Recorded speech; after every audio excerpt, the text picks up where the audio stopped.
नए संसद में प्रधानमंत्री नरेंद्र मोदी ने स्थापित किया सिंगूर। क्या अब मनुस्मृति से चलेगा देश? जी हाँ दोस्तों, मैं हूं इंजीनियर स्नेहा और आप देख रहे हैं नेशनल चौपाल। बता दें कि आज 28 मई है और आज ही के दिन प्रधानमंत्री नरेंद्र मोदी इन्होंने नए संसद भवन में सेंगोर स्थापित कर दिया है और इसके तुरंत बाद अब लोगों के अंदर चर्चा शुरू हो गई है। सोशल मीडिया पर लोग बात कर रहे हैं और इस सेंगोर को ढूंढ रहे हैं। ये सेंगोर आखिर आया कहां से और इस सेंगोर का लोकतंत्र से आखिर क्या संबंध है, और अगर इस सेंगोर का लोकतंत्र से कोई संबंध नहीं है तो क्या अब लोकतंत्र से देश चलेगा या फिर मनुस्मृति से? बता दें कि ये सेंगोर का जो इतिहास है, अगर इसे देखा जाता है या इसे ढूंढा जाता है तो इसका संबंध चोल राजवंश से मिलता है। चोल राजवंश एक ऐसा राजवंश है जिसका उदय दो राजवंशों में झगड़ा लगाकर निर्माण हुआ है। तो ये जो तीसरा राजवंश है जो कि चोल राजवंश, ये तीसरा राजवंश निर्माण हुआ। पल्लव और पांड्यों के इस दोनों राजवंशों में झगड़ा लगाकर एक नया राजवंश निर्माण हुआ जिसका नाम चोल राजवंश है। अब ये चोल राजवंश की उत्पत्ति या फिर इसकी स्थापित करने वाले जो लोग हैं वो आखिर कौन है? चोल राजवंश की स्थापना करने वाले जो लोग हैं वो पहले पल्लवों के पास और पांडवों के पास सलाहकार और संरक्षक के तौर पर काम करते थे। इतना ही नहीं, उन्हें सामंत भी कहा जा सकता है। वो सामंत थे, उनके घर के सारे धार्मिक कार्यक्रम जो है वो इनके हाथों से हुआ करते थे। इसी का मतलब यह है कि ये जो है धार्मिक कार्यक्रम करते थे। किसी के अगर राजाओं के घर में बच्चा पैदा हो जाता है, शादी होती है या फिर कोई भी धार्मिक राज्याभिषेक का कार्यक्रम हो तो वो इनके उपस्थिति में होता था। इसका मतलब यह है कि इन्हें विशेष अधिकार प्राप्त थे और ये सलाहकार और संरक्षक के तौर पर राजाओं के पास ही रहते थे, राजाओं के साथ रहते थे, ये सलाह देते थे। विशेष चर्चा में इनका समर्थन या फिर इनका प्रेजेंस होना काफी महत्वपूर्ण माना जाता था। लेकिन फिर कुछ समय के बाद ये दोनों राजवंशों को खत्म करके एक नया राजवंश स्थापित होता है जिसका नाम चोल राजवंश है। तो जिन्होंने चोल राजवंश की स्थापना की या फिर जिन्होंने चोल राजवंश को स्थापित किया वो लोग अगर पहले सामंत हुआ करते थे तो सवाल ये है कि सामंत होना या फिर धार्मिक कार्यक्रम करने का अधिकार आखिर किसको था? अगर वर्ण व्यवस्था के अनुसार देखा जाए, धर्मशास्त्रों के अनुसार देखा जाए तो ये इसका अधिकार सिर्फ ब्राह्मणों को था।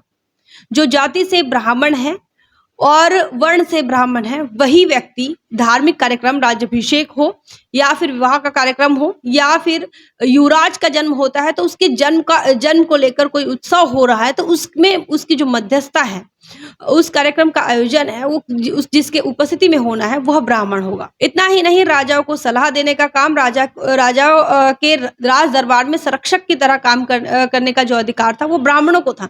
इसका मतलब चोल राजवंश जो है वो दूसरा तीसरा कुछ नहीं, ब्राह्मणों को विशेष अधिकार प्राप्त होना और ब्राह्मणों का राजपाट आने से है। दूसरी एक और बात बता दें कि चोल राजवंश की एक और विशेषता यह है कि वो अपने राजा को देवता मानते हैं। तो इसका मतलब क्योंकि चोल राजवंश यह जो है ये ब्राह्मणों का राज रहा, वो कहते हैं कि सूर्य कुल से आने वाले क्षत्रिय जो है वो चोल राजवंश के लोग हैं। लेकिन अगर उनका इतिहास देखा जाए तो ये ब्राह्मणों का जो काम रहा, ब्राह्मणों को जो विशेष अधिकार प्राप्त रहे उससे संबंधित दिखाई पड़ता है। और इसीलिए राजा को देवता मानने वाला जो कंसेप्ट है वो इसीलिए आया क्योंकि ब्राह्मण जो है वही देवता है और देवता बनना यह सिर्फ ब्राह्मण का काम है, क्योंकि ये धर्मशास्त्र कहते हैं। और इसीलिए उन्होंने उसी के बाद चोल राजवंश से ही यह प्रचलन में आया कि जो राजा होता है वो देवता होता है और उसकी पूजा होनी चाहिए। अब उसी चोल राजवंश को एक आइडियल शासक मानना, उस चोल शासनकाल को एक आइडियल शासनकाल मानने का काम जो है वो बीजेपी के द्वारा और भारत के प्रधानमंत्री के द्वारा माना जा रहा है। और इसी वजह से इस प्रकार का नए संसद भवन का जो उद्घाटन हुआ उसमें सेंगोर का जो इस्तेमाल किया गया, चूंकि ये चोल राजवंश से संबंधित है और चोल राजवंश से ये सेंगोर जो संबंधित है ये राजदंड के इसी को राजदंड भी कहा जाता है और इस सत्ता हस्तांतरण के लिए इसका खासा उपयोग किया जाता है। क्योंकि आज बीजेपी को 9 साल हो गए हैं भारत के अंदर वो शासन कर रही है। भारत के अंदर इसके पहले 5 साल जो है पूर्ण बहुमत की सरकार बीजेपी बना चुकी है और आज की तारीख में एनडीए के नाम पर फिर से बीजेपी की सरकार चल रही है। 9 साल हो चुके हैं, आने वाले अगले साल 2024 में लोकसभा के चुनाव होने जा रहे हैं। तो ऐसे में कोई सत्ता हस्तांतरण नहीं हुआ है। बावजूद इसके इस प्रकार के सेंगोर का इस्तेमाल किया जा रहा है। सेंगोर का इसके पहले जो इस्तेमाल है, वो एक और बार देखा गया, वो भारत की आज़ादी के समय में देखा गया। आखिरी के जो गवर्नर थे, ब्रिटिश गवर्नर, उन्होंने सेंगोर को भारत के पहले प्रधानमंत्री नरेंद्र मोदी इनको सौंपा और उसके बाद ये सत्ता हस्तांतरण हुआ, ये इसकी घोषणा की गई। और उसके बाद आज फिर से एक चित्र हमको दिखाई दे रहा है कि कुछ ब्राह्मण पंडित वो अपने हाथों से इस सेंगोर को भारत के प्रधानमंत्री नरेंद्र मोदी इनको सौंप रहे हैं। फिलहाल कोई सत्ता हस्तांतरण नहीं हुई, अभी तक चुनाव नहीं हुए। चुनाव 2024 में होने उसके पहले ही सेंगोर को एज सत्ता हस्तांतरण के रूप में कहो या फिर उसके प्रतीक के रूप में देखा जा रहा है। तो अब फिलहाल कोई सत्ता हस्तांतरण नहीं हुआ, फिर भी सेंगोर का इस्तेमाल देखा गया है। और उसके बाद अब चर्चा ये हो रही है कि अब ये जो देश है वो हिंदू राष्ट्र बन चुका है। इतना ही नहीं, ट्विटर पर ट्रेंड भी चल रहा है हिंदू राष्ट्र, क्योंकि जिस प्रकार से संसद का उद्घाटन हो रहा है, तो संसद यह जो है यह संवैधानिक भारत में लोकतांत्रिक एक भवन है, लोकतंत्र का भवन है। और भारत के अंदर संसद का काफी बड़ा महत्व है, क्योंकि पार्लियामेंटल डेमोक्रेसी में भारत विश्वास करता है, लोकतंत्र में भारत विश्वास करता है।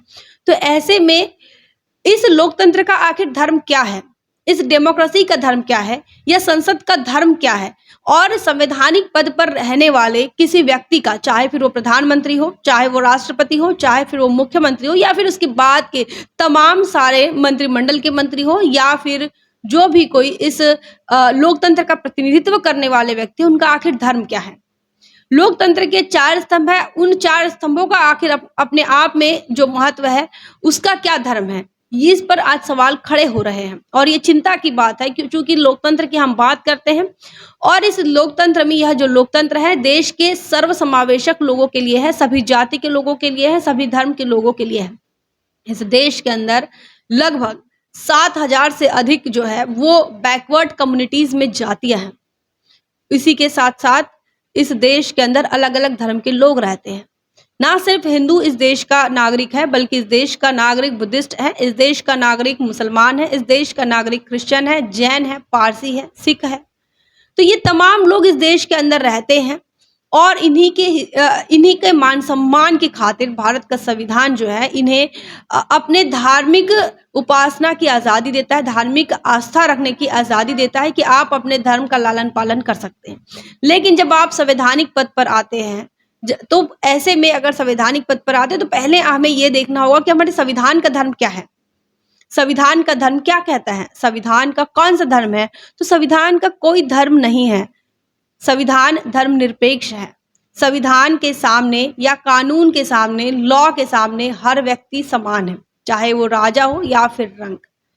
तो ऐसे में जिस प्रकार से बीजेपी की सरकार हिंदू राष्ट्र की बात करते करते कब संसद को हिंदू बना दिया, यह समझ में नहीं आया। और आज की तारीख में आज ही का वह दिन है जब लोकतंत्र के धर्म को आज लोग डिफाइन कर रहे हैं कि आज लोकतंत्र का यह धर्म है, लोकतंत्र का धर्म हिंदू है।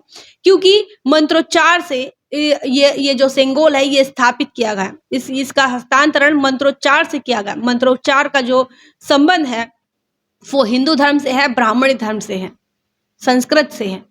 और ना ही संस्कृत सामान्य लोगों की भाषा है, ना ही हिंदू धर्म और या फिर ब्राह्मण धर्म हर किसी का धर्म है, यह कुछ लोगों का ही धर्म है।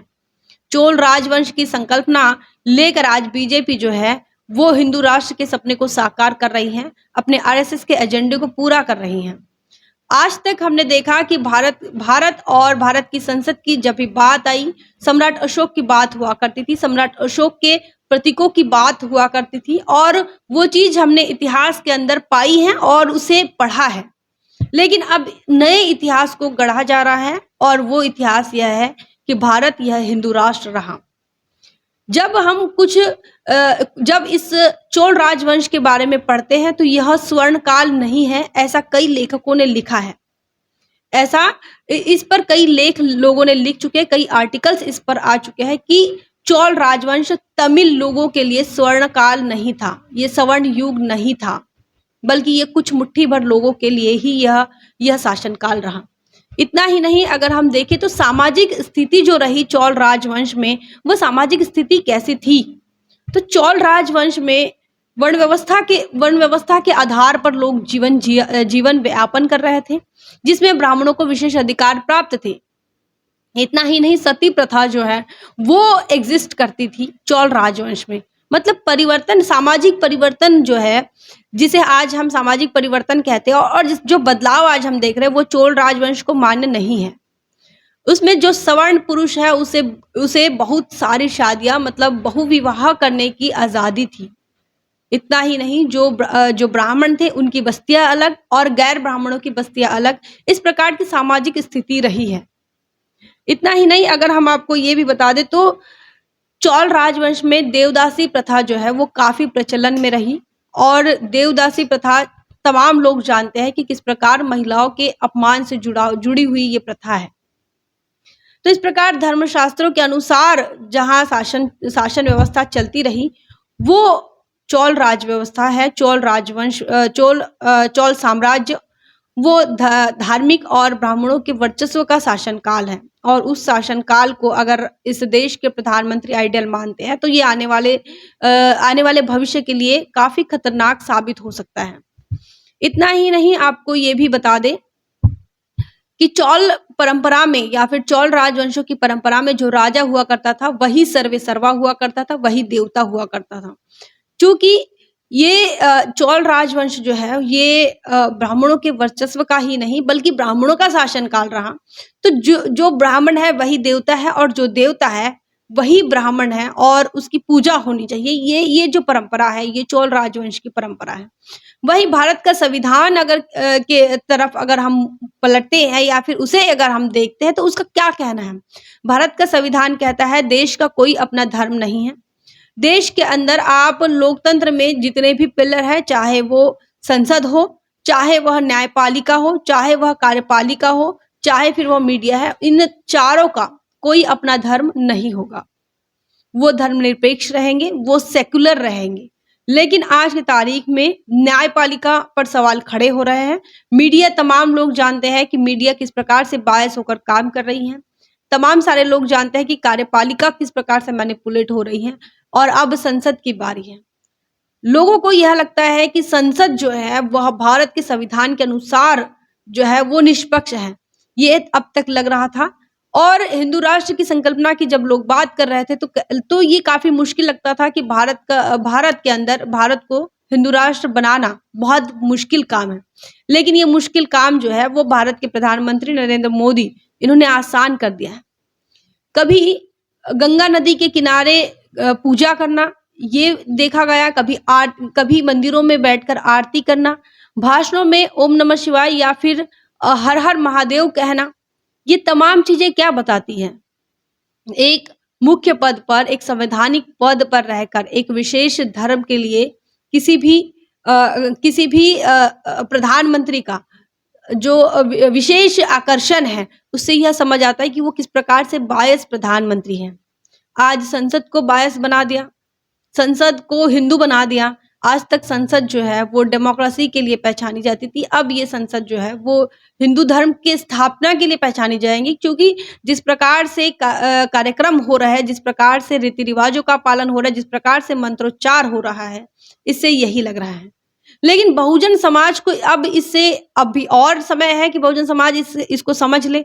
इन तमाम चीजों से बहुजन समाज जाग जाए, बहुजन समाज को इन चीजों से ये समझ आए कि इससे बहुजन समाज को क्या मिलना है, या फिर बहुजन समाज ये समझ जाए कि ये सीधा सीधा मनुस्मृति का राज लाने वाला समय है। क्योंकि चोल राजवंश दूसरा तीसरा कुछ नहीं, ब्राह्मणों को जहाँ विशेष अधिकार हो, ब्राह्मणों के बस्तियां गैर ब्राह्मणों की बस्तियां दोनों अलग हो, असमानता की व्यवस्था की जहां बात की गई वो चोल साम्राज्य रहा। और उसी प्रकार का साम्राज्य जो है वो इस देश के अंदर बीजेपी चाहती रही, इस देश के अंदर आरएसएस चाहती रही, और हिंदू राष्ट्र कह कर इस देश के अंदर SC ST OBC को जिस प्रकार से गुमराह किया गया, उस हिंदू राष्ट्र की संकल्पना को हमें एक बार देखना चाहिए।